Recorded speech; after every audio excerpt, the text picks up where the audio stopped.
Let us begin with something very fundamental. Okay? Why should you do research?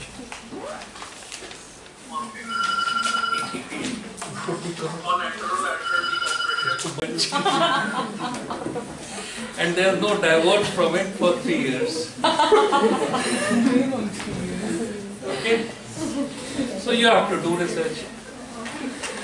But can somebody suggest a bigger reason for research? So to add something to the society. To answer the question. What are we?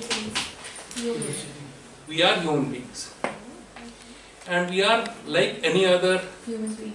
Animals, organisms. live organism on this earth. Okay? And what are we doing from birth to death? Living. Living. Excellent. So we are living, which simply means we are responding to situations. And we want to respond in the best way possible. Huh? So primarily, leaving the yogis aside, we are trying to survive. Or we are trying to make our patients survive. Isn't it? So, what is happening, whatever is happening in this whole world from birth to death is happening in our consciousness. Okay? So how big is our world? The boundaries of our consciousness. Okay? And there are hundreds of things happening. Millions of it. Millions of things are known, millions of things are not known. And after all, the universe is boundless. And we are on a small speck called Earth. And for a very small time, alright? But whatever time we are on, we want to be happy. You have heard that advertisement? पापा मैं खुश रहना चाहती हूँ. You heard that advertisement? So, which events are we interested in? The events that can cause pain or pleasure. If the event is neutral, we are not interested in it. Okay? So the first important thing is that we as individuals or society is interested in events that can cause pain or pleasure. Okay? If you cure the patient, it's pleasure. If the patient dies, it is pain. So, me or mine का pain or pleasure के हिसाब से हम चलते हैं. All our actions are directed to avoid pain and seek pleasure. Correct? That's your function from birth to death? Everybody's? Okay. So which is the interesting event? What is the event of interest that can cause pain or pleasure? जो आपका memory system है, जो आपका मनोवैज्ञानिक मन और बुद्धि का कॉम्बिनेशन है. एक तो ये एटम मॉलिक्यूल की बॉडी है और एक मन और बुद्धि है जो कि वर्ल्ड ऑफ थॉट्स और इमोशंस में रहती है. उस शरीर के लिए परसेप्शन के हिसाब से जो अच्छा है उसको सीख करता है, जो बुरा है उसको अवॉइड करता है. सिंपल. तो इवेंट इंटरेस्टिंग तब है जब वो न्यूट्रल नहीं है. इसलिए पहला कैरेक्टरिस्टिक उस चीज के बारे में सवाल पूछना शुरू करो जो पेन या प्लेजर प्रोड्यूस करता हो. और या तो पेन और प्लेजर मैग्नीट्यूड में बहुत ज्यादा हो, क्योंकि पेन और प्लेजर का भी तो स्केल है ना. विजुअल एनालॉग स्केल है, कितना दर्द कितना दुख. तो या तो स्केल के हिसाब से बहुत पेन और प्लेजर प्रोड्यूस करता हो या बहुत लार्ज नंबर्स इफेक्ट हो रहे हैं. For example child abuse. अब चाइल्ड अब्यूज एक 5-7-10% में हो रहा है तो बॉदर नहीं करोगे. 60-70% में होने लगे तो बॉदर करोगे. डाइवोर्स 10-12% में हो रहा हो कोई बात नहीं. 60% डाइवोर्स रेट हो जाए तो क्या होगा? एक्सप्लोड हो जाएगा. तो दो चीजें ये डिटरमिन करती हैं कि किसी की पेन और किसी भी इवेंट की पेन और प्लेजर प्रोड्यूसिंग कैपेबिलिटी क्या है। ठीक है, नंबर्स एंड मैग्नीट्यूड। और अगर नंबर्स और मैग्नीट्यूड को मल्टीप्लाई कर दो तो उसको कहते हैं एक्सपेक्टेड यूटिलिटी। एक यूटिलिटी है अमाउंट ऑफ पेन और प्लेजर प्रोड्यूस करने वाली, कितना यूटिलिटी। 0 to 10 स्केल में दवा लेने से पहले हजूर आपको कितना दर्द हो रहा था? उनका साहब 8 हो रहा था। या पूछा रुपया में कितना दर्द था? उन्होंने कहा हजूर 12 आना था। और अब भैया दवा लेने के बाद कितना है? 4 आना बचा है।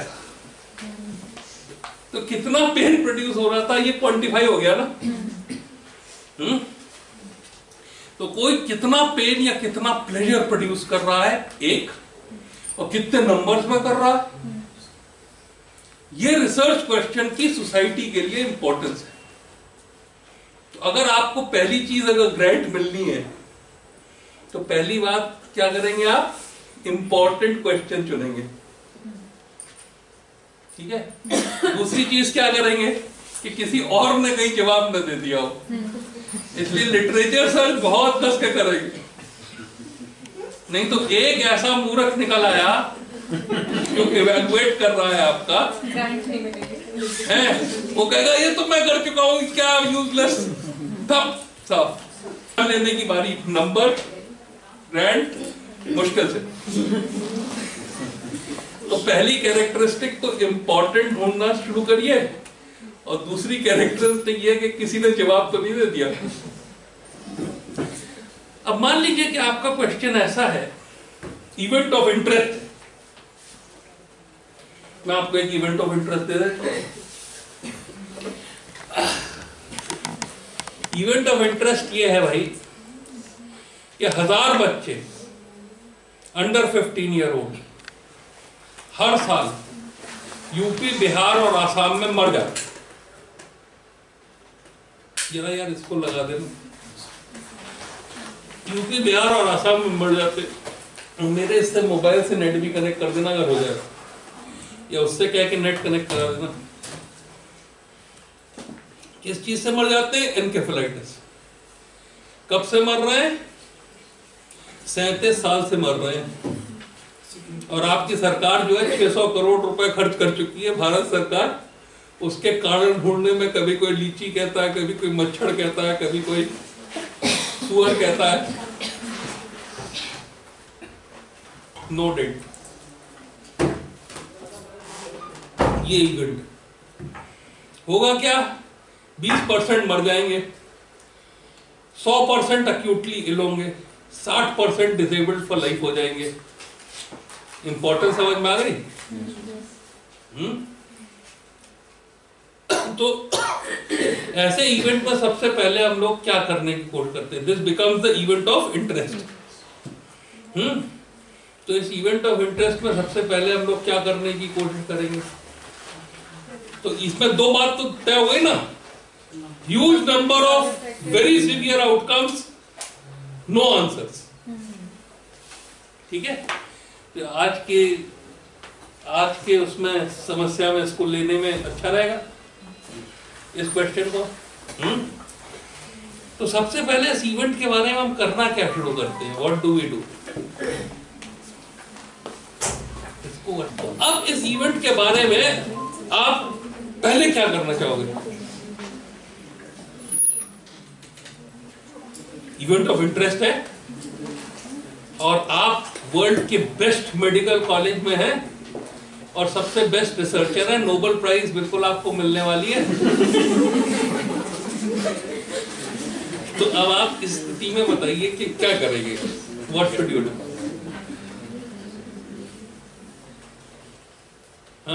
Like to find the cause. Epidemiology क्या होती है?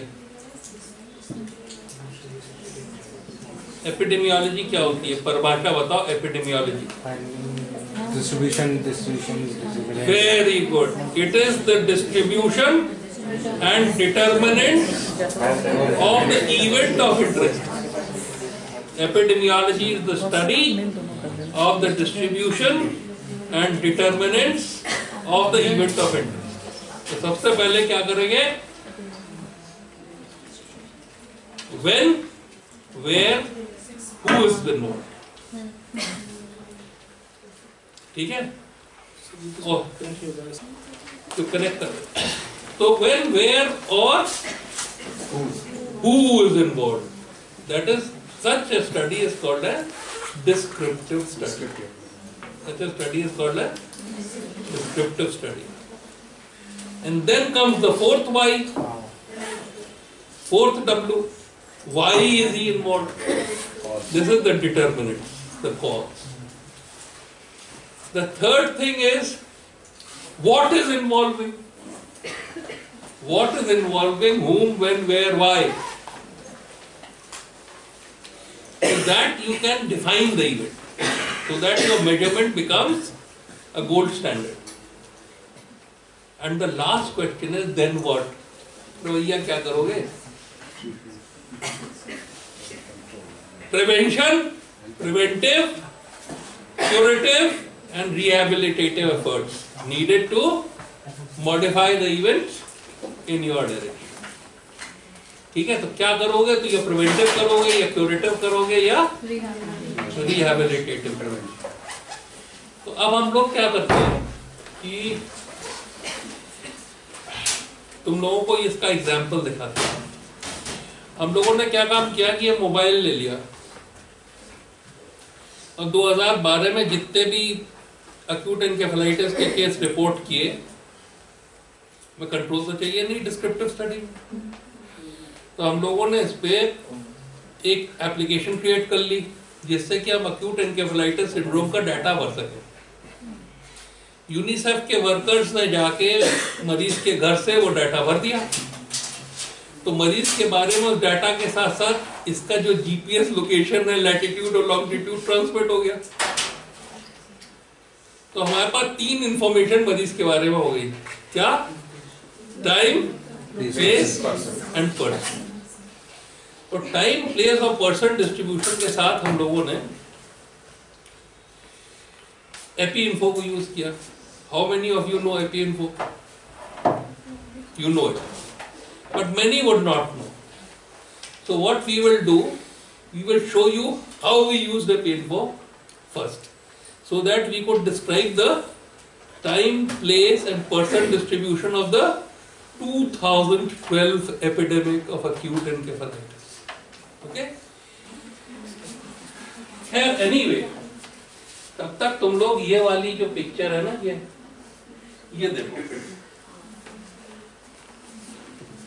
ये पिक्चर दिख रही है सबको? इसमें ये सर्कल्स हैं, ठीक है, इनमें नंबर्स लिखे हुए हैं. तो इस जगह से इतने मरीज थे. तब तुम लोग सारी अपना दिमाग लगा के खाली इसको देखो, कोई नंबर नहीं है, सारा अटेंशन. क्योंकि ऐसा होता है कि नॉलेज जो होती है ना, नेसेसरी नहीं है. किताब की नॉलेज या टीचर की नॉलेज नहीं जरूरी है. खाली जिस इवेंट में तुम इंटरेस्टेड हो, अगर उसमें तुम अपना अटेंशन लगाओ कस के, तो तुम्हें अपने आप जवाब मिल जाएगा. तो तुम लोग इसको ध्यान से देख के बताओ कि क्या हो रहा है. ध्यान से देख के बताओ क्या हो रहा है.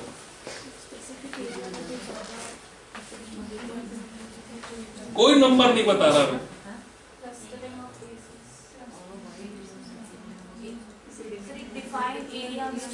मैं इसको क्या कर रहा था, ये पढ़ा रहा था वहां पे नोबल मेडिकल कॉलेज है नेपाल में.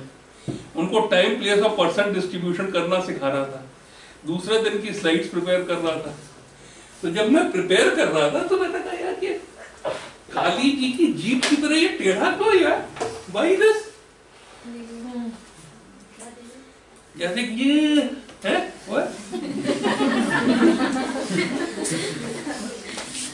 तो मैंने कहा यार इधर तो इसलिए नहीं है क्योंकि नेपाल है, यहाँ पे तो रिपोर्टिंग हुई नहीं है ना. इधर क्या है, इधर से कैसे लिमिट हो रहा है? सरयू के नॉर्थ है, सरयू नहीं क्रॉस कर रहा. तो अगर सरयू नहीं क्रॉस कर रहा है इसका मतलब क्या हुआ कि जो भी एजेंट प्रोड्यूस कर रहा है वो नदी नहीं पार कर पा रहा. इसका मतलब किस चीज से ट्रेवल कर रहा है? एयर। फीसीज, अच्छा हाँ, एयर भी तो आ जाएगी। वाटर बॉर्न, मिड स्ट्रीम को नहीं क्रॉस कर पा रहा, हो गया वाटर बॉर्न। इसका मतलब फीको ओरल कंटेमिनेशन हो गया, इंटेस्टाइन में ग्रो कर रहा है, फीसीज से ट्रैवल कर रहा है, मिड स्ट्रीम नहीं क्रॉस कर पा रहा, क्या करें? What to do?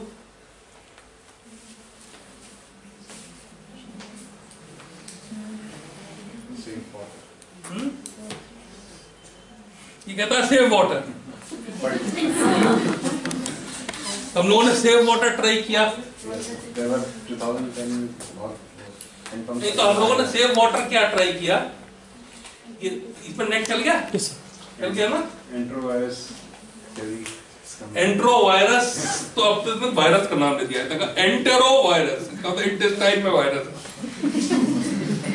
है ना, बड़ा बड़ा नाम लेके कंफ्यूज कर लेते हैं लोग तुमको, है ना? पर देखो ये एपी इन्फो है, हाँ?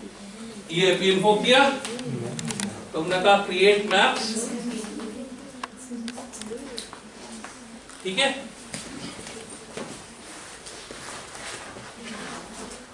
नेट चल रहा है, वाह चल गया।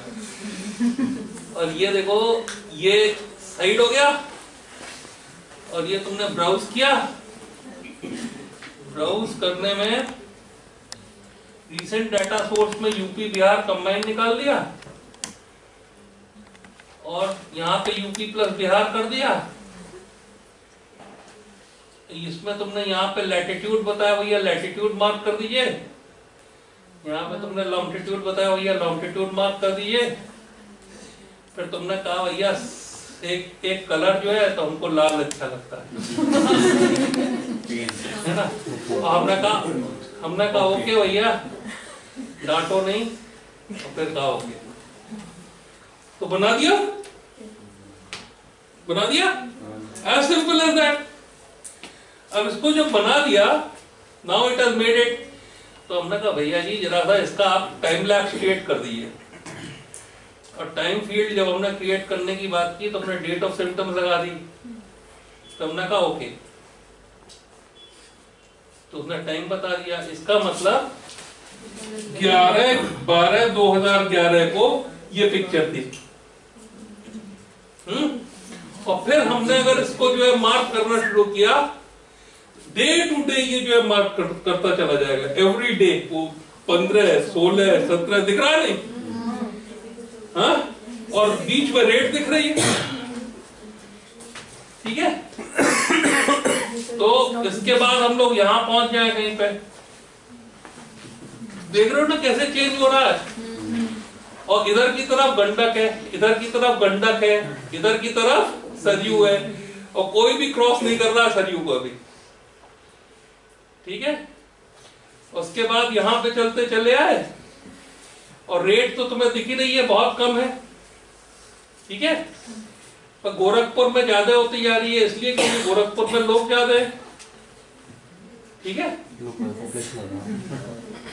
ये 2-3 जो है सरयू क्रॉस कर गए यहाँ पे, ठीक है? कहां तक पहुंच गए? अप्रैल पहुंच गए, अप्रैल पहुंच गए ना। अब देखो गुड़गुड़ गुड़गुड़ हो रहा है, बढ़ रहा है ना ये,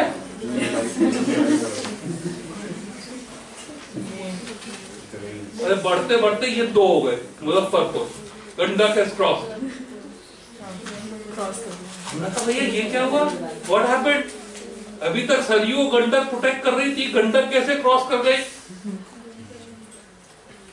तो गंडक को ऑब्वियसली नॉर्थ बैंक और सरयू में ट्रेवल कर रही थी, गंडक कमजोर पड़ गई प्री मॉनसून, तो क्रॉस कर गई। तो मैंने फ्लो रेट्स नाप ली,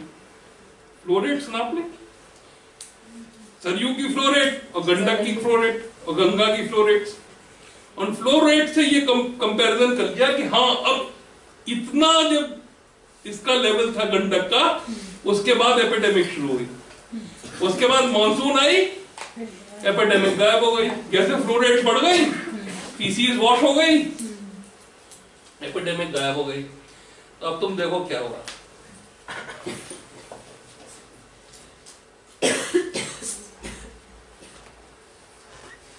देख रहे हो ये क्या हो गया सडनली मुजफ्फरपुर में हैं? और मुजफ्फरपुर में आहंग लग गए लिटरली। देख रहे हो ये rates more than 50 per day. और जैसे ही मॉनसून शुरू हुआ क्या हुआ? गायब हो गए। ठीक है, एपिडेमिक दिखी तुमको? तो टाइम प्लेस और पर्सन डिस्ट्रीब्यूशन ही खाली स्टडी करने से कितना पावरफुल कंसेप्ट हो सकते हैं। तो मैंने किया क्या? What did I do? मैंने चिल्लाना शुरू कर दिया, research must go to action. तो मीडिया से बोला, नीतीश जी को जबरदस्ती बुला के बोला, हर्षवर्धन वहां सेंट्रल मिनिस्टर थे उनसे बोला, सबसे बोला, शोर मचाया, बच्चे मर रहे हैं, ये करो वो करो, सबसे बोला। क्या कह रहा था मैं कह रहा था यार नेचर तुमको दिखा रही है कि मिड स्ट्रीम जो है वो स्प्रेड रोकती है। तुम डिफ्लेक्टर लगा दो पुलों पे, डिफ्लेक्टर्स, तो मिड स्ट्रीम नॉर्थ बैंक पे डायरेक्ट हो जाएगी, फ्लो रेट्स चेंज हो जाएंगे और ट्रांसमिशन ऑफ एपिडेमिक कम हो जाएगा, रुक जाएगा। किसी ने नहीं सुनी बेटा, nobody listen to me. AIIMS Patna का डायरेक्टर चिल्लाता रहा, किसी ने नहीं सुनी। एक बार एक स्टूडेंट के सहारे नीतीश कुमार को बुला के बिल्कुल घेर लिया एम्स पटना में। पॉलिटिशियन होना चाहिए researcher, and he must be committed to his change, क्योंकि अगर बुक शेल्फ पे रह गई रिसर्च तो क्या फायदा हो। ठीक है, तो उन्होंने कहा अच्छा डॉक्टर साहब ऐसा है, ये हमारा भी एक प्रोग्राम है, 10 कदम स्वस्थ रहेंगे हम, ये बिहार का प्रोग्राम है, इसमें एक हाथ धोना भी है साबुन। तो डॉक्टर साहब से जो है मुजफ्फरपुर में साबुन से हाथ धोने वाली कैंपेन करा दो। तो हमने कहा वेरी गुड, हमने हाथ धोने वाली कैंपेन मुजफ्फरपुर में करा दी। क्या हुआ भैया? 2014 में 1347 केसेस, 2015 में 64। ठीक है, तो ये जरूरी नहीं है कि बिल्कुल आखिर तक जब सिद्ध कर ले जाओ तभी जो है काम बनेगा, है ना? तो इसलिए this is an example of time place and person study. Observational study का मतलब जिसमें हम इंटरवेंशन नहीं कर रहे, और ऑब्जर्वेशनल स्टडी में सबसे पहले जब इवेंट ऑफ इंटरेस्ट हो जाए तो क्या चीज करनी चाहिए? Descriptive time place of person distribution study. कैसे की जाती है दिखा दिया, कैसे इंपैक्ट होता है इसका। पर अब सवाल उठता है कि इससे कुछ सजेस्ट हुआ?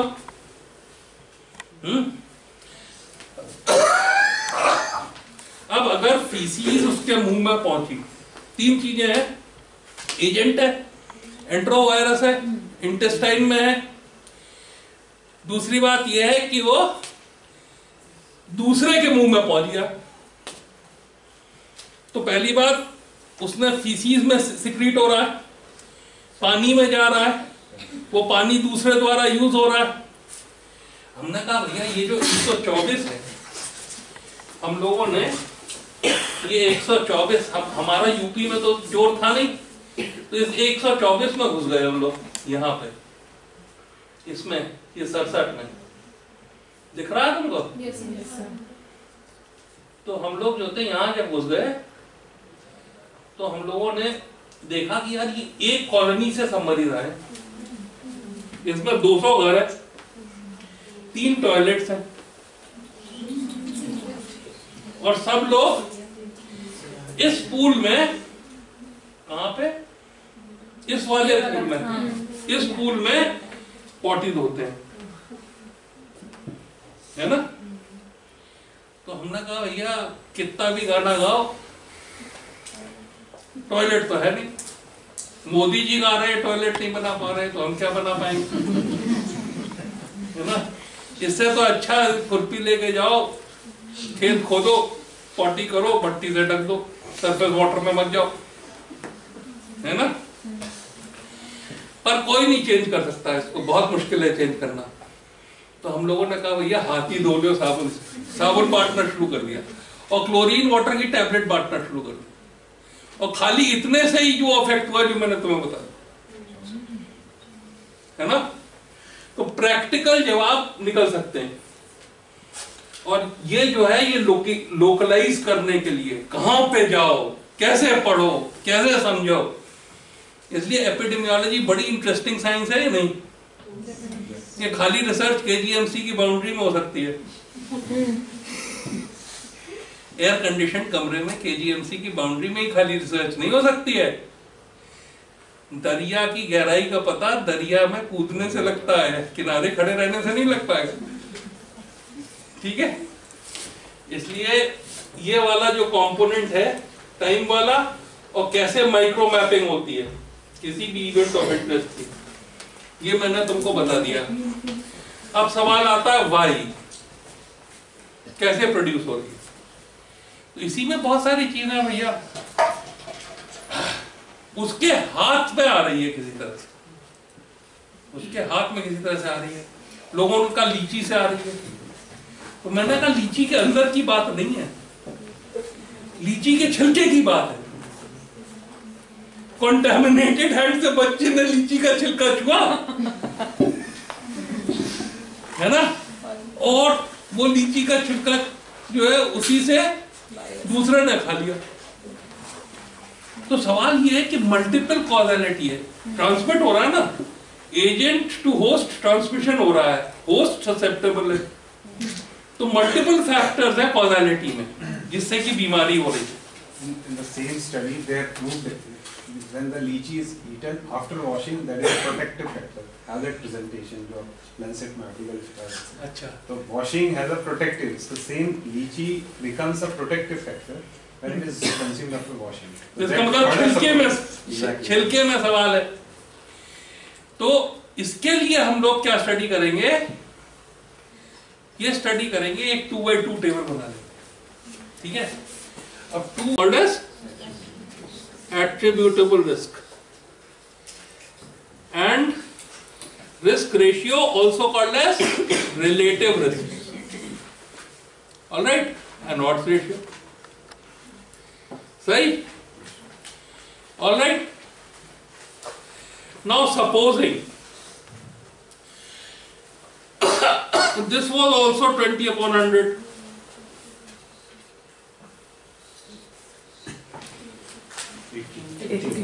sorry, 20/80. Supposing this was like this, so that means the toilet having or not toilet having has no effect. That means this is the null situation. What is it? That the null hypothesis is true. What would be the odds ratio? 1. And what would be the risk ratio? 1. So now, if you conduct 100 such studies, 100 such studies, instead of getting the risk ratio of 2, you may get a risk ratio of 0.98, right? 2.7. So instead of a point estimate, now you have a confidence interval, a 95% confidence interval. That means out of 100 studies, in 95 you will get a value between this and this. All right? So as soon as you get this 95% confidence interval, you try to find out whether the null value of 1 is within the interval or not. If the null value of 1 is within the interval, the result is not, the association is not significant at 95% confidence interval. If the null value is outside, then they are significant. All right. So now I can tell you, हमारा ये connected है ना अभी, चला तो नहीं गया? नहीं गया ना? अब मैं तुमको ये जो ये एपीइंफो पे करके दिखा दूं, हाँ? जिससे कि तुम लोग इतना परेशान ना होना पड़े। ऑलराइट। तो ये जो है हम लोग करते हैं स्टैट कैल्क पर चले जाते हैं। सॉरी सॉरी सॉरी,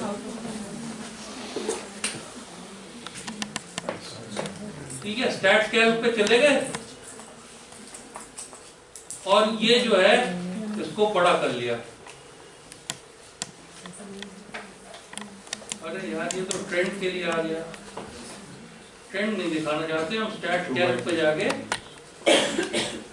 ये दिखाना चाहते हैं टेबल 2x2 रूट।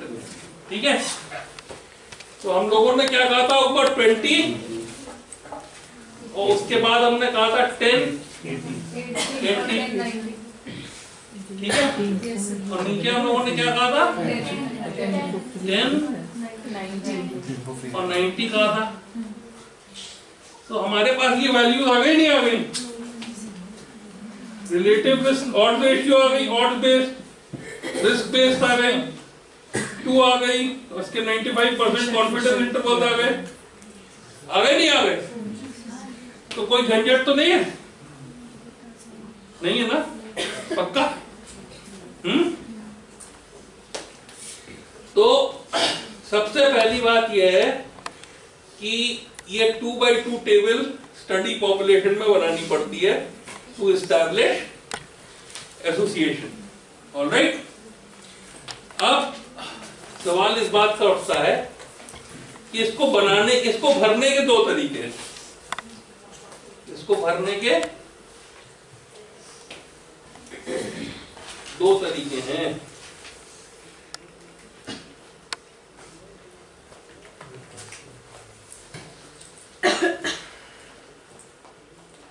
एक तरीका तो यह है कि तुम टॉयलेट है और नहीं है,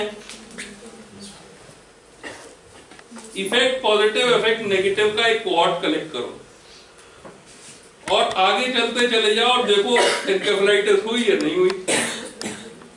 इसको तो कहते हैं कोहॉर्ट डायरेक्शन, मतलब ये वाला जो डायरेक्शन है ना, ये वाला डायरेक्शन, इस तरह का डायरेक्शन, हाँ, इस तरह का डायरेक्शन, ये कोहॉर्ट डायरेक्शन है। और अगर तुमने कहा एन्केफेलाइटिस थी या नहीं और फिर इनसे पूछना शुरू किया कि टॉयलेट था फैमिली में नहीं, ये केस कंट्रोल है। ठीक है, अब हम लोग उसको इधर ले आओ, ये केस कंट्रोल है और ये वाला डायरेक्शन कोहॉर्ट। ठीक है, और इसमें फर्क यह है कि इसमें एक इफेक्ट जैसे टॉयलेट है ये स्टडी हो सकता था, दूसरा सोप भी स्टडी हो सकता था, सोप यूजेज, तीसरा वॉशिंग लीचीज भी स्टडी हो सकता था, वॉशिंग लीचीज बिफोर ईटिंग भी स्टडी हो सकता था। तो इसमें मल्टीपल कॉजेज स्टडी हो सकते थे। केस कंट्रोल स्टडी में मल्टीपल कॉजेज स्टडी हो सकते हैं और कोहॉर्ट स्टडी में मल्टीपल इफेक्ट स्टडी हो सकते हैं। एन्केफेलाइटिस हुई, डिसेबिलिटी हुई, डेथ हुई, तो मल्टीपल इफेक्ट स्टडी हो सकते हैं कोहॉर्ट डायरेक्शन। एक तो ये हो गया। दूसरी बात ये समझ लो, जो केस कंट्रोल स्टडी है उसमें रेयर या रिमोट, मान लो ये तुमने तय किया कि भैया कितने स्मोकर्स में हार्ट अटैक होता है, तो मान लो प्रेवलेंस ऑफ हार्ट अटैक 2% है अबव 40 इयर्स ऑफ एज, तो 40 साल के कोहॉर्ट को लेके 10 साल फॉलो करो तो 2 केस मिलेंगे। तो रेयर और रिमोट आउटकम है, तो इसमें कोहॉर्ट पॉसिबल ही नहीं है, इसमें केस कंट्रोल ही स्टडी डिजाइन होगा। तीसरी बात, केस कंट्रोल डिजाइन के बारे में इंपॉर्टेंट बात बता दूं कि केस कंट्रोल डिजाइन में जो प्रेवलेंस है, केस कितने लोग हैं 100, कंट्रोल कितने लोग हैं 100, तो प्रेवलेंस कितनी हुई 50%। तो इसका मतलब तुमने आर्टिफिशियली प्रेवलेंस को फिक्स कर दिया, इसलिए उसमें जो मार्जिनल पे डिपेंडेंट है ना रिस्क, तो risk parameters are not absolute, will not apply to absolute population because you have artificially fixed prevalence. Correct? Therefore, in case control studies, you would always report odds ratio. In case control studies, you would always report odds ratio. But there is a rule. And that rule is that if the disease is rare and remote and controls are like the source population, then odds ratio will approximate risk ratio. You follow? क्योंकि अगर rare और remote disease है और controls जो है source population की तरह है, that means you are getting a true effect. अगर तुमने केस और कंट्रोल को बहुत मैच कर दिया on many parameters, then cases will become like controls even in the cause. मतलब समझ गए नहीं? अच्छा आ गए तो 10-5 मिनट बाकी है। तो तीसरी बात केस कंट्रोल स्टडीज के बारे में ये है कि odds ratios will approximate risk ratios if disease is rare and remote, rare or remote, or at least rare, and controls are like source population. अब एक बहुत इंपॉर्टेंट है, दो कॉन्सेप्ट्स और समझ लो। वो दो कॉन्सेप्ट्स ये हैं कि अगर ये हमारी सोर्स पॉपुलेशन है और इसमें ये बड़े बड़े ABCD जो हैं क्लासिफिकेशन, हमने सारी सोर्स पॉपुलेशन स्टडी कर डाली, यूनिवर्स की स्टडी कर डाली, है ना, सैंपलिंग नहीं, तो हमारी risk ratio will be A/A+B divided by C/C+D। ठीक है? पर अगर इसमें से हम सैंपल ले रहे हैं तो हमारा सैंपल इस तरह का होना चाहिए। दैट मीन्स यहां की जो छोटी A, B, C और D है, this probability of selection and this probability of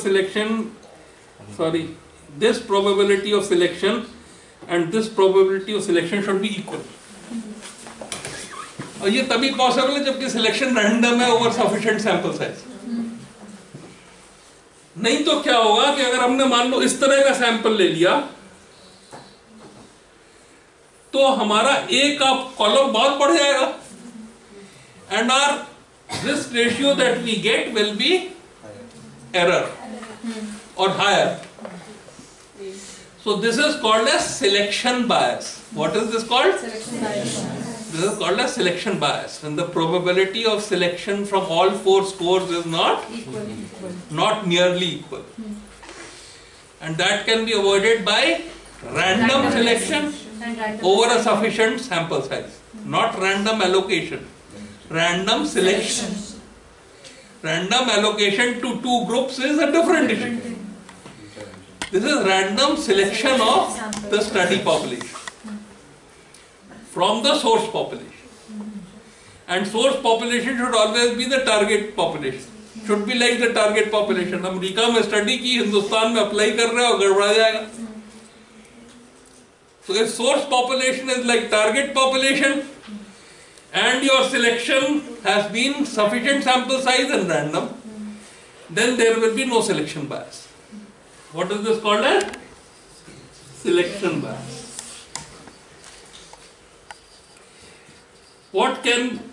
Other thing is कि ये वाली लाइन यहां खींचने के बजाय अगर तुमने यहां खींच दी,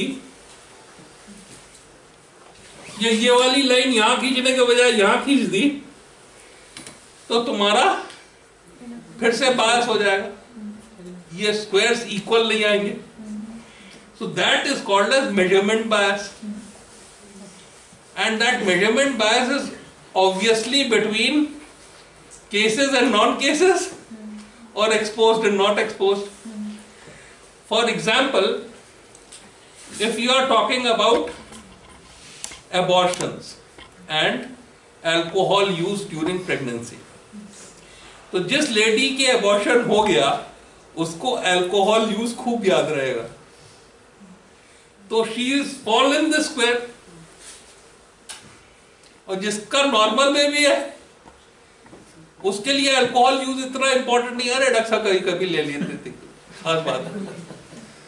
तो this is called as recall bias, it's a type of measurement bias. So I have talked about bias, and bias is always man-made. It is done by the researcher. It is by you, and therefore it cannot be corrected. पर एक और चीज तुमको introduce कर देते हैं, उसका नाम होता है कंफाउंडिंग। कंफाउंडिंग का मतलब ये था कि मेरी और इसकी लड़के की लड़ाई हो गई है ना, इसकी लड़ाई हो गई, लड़ाई ये हो गई, इसकी मुझसे लड़ाई ये हो गई कि इसने कहा कि सर इस मरीज में ऑपरेटिव ट्रीटमेंट करना चाहिए इंटरकॉन्टाइलर फ्रैक्चर में। मैंने कहा कंजर्वेटिव ट्रीटमेंट से कर लो, और ये मुंह बना के चला गया, है ना। तो ये लोग जब कुछ कह नहीं पाते तो गुस्सा हो जाते हैं खाली, है ना। जब ये मुंह बना के चला गया तो इसने काम माना नहीं है, ये गया और इसने कुछ पिछले रिकॉर्ड निकाल डाले,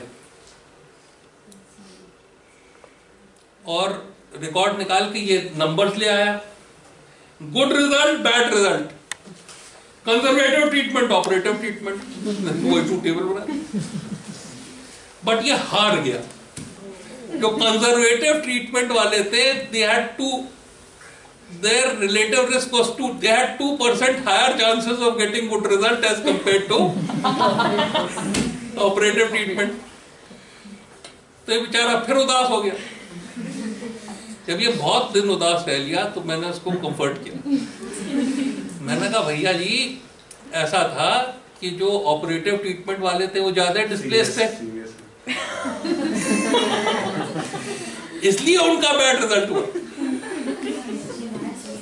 जो कंजर्वेटिव ट्रीटमेंट वाले थे वो कम डिस्प्लेस थे, इसलिए उनका गुड रिजल्ट हुआ। तो ऑपरेटिव कंजर्वेटिव की बात नहीं है, there is another explanation of result, and that other explanation is confounder. बात समझ में आ गई? Confounder is a factor or is the characteristic of the disease or the population. Disease, the effect or the cause, which is associated with the effect and associated with the cause. Effect, cause से दोनों से associated है, and which can alter your perception of the measure of association. ठीक है? तो confounder is god made, bias is man made. Bias is two types, selection bias and measurement bias. And measurement bias is two types: mistake in measuring effect, mistake in measuring cause. Cause and effect. Okay. So the major sources of error in a case control study are bias and confounding, but one major source of error is matching. क्योंकि अगर match बहुत सारे factors पे कर दिया तुमने, cases और controls को ओवर मैचिंग कर दी, then cases will become like controls, and the difference between the exposure disappears. That means overmatching will bias you towards null.